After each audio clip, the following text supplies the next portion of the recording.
Welcome to Myths About Tinnitus. Here's Dr. Philippe Fournier, Doctor of Audiology, Principal Investigator at the Cirrus Research Center in Quebec City, and teacher at Laval University.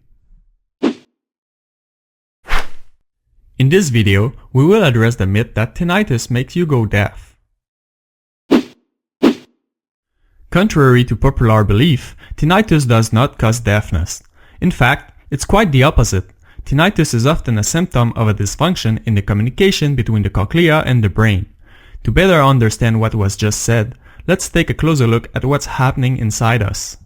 Here's the inner ear. This organ, divided into the cochlea and the vestibule, is responsible for your hearing as well as your balance. The cochlea is sensitive and can be damaged by exposure to excessively loud noises. Typically, our sensitivity to high-pitched sounds is the first to be affected.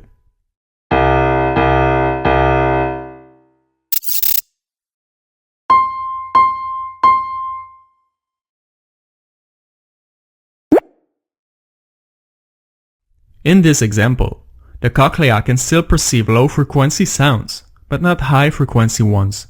Now let's relate this scenario to the brain. First, the cochlea receives sounds in the form of sound waves from the environment.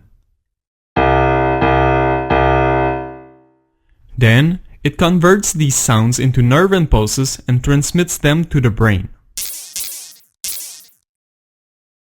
The brain interprets these nerve impulses, making the sounds perceptible and meaningful to our consciousness. Do, do, do. When the cochlea is damaged, in other words, when we experience hearing loss, the conversion of sound into nerve impulses is impaired.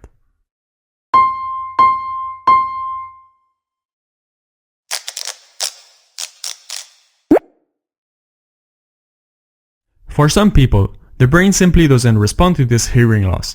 For others, we believe it may try to interpret the silence, which could be the origin of tinnitus.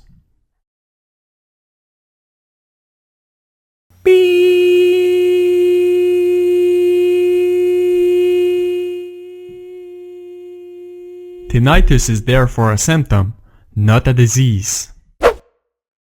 It is important to consult a specialist if you experience auditory symptoms, because deafness and hearing loss are not the only possible causes of tinnitus.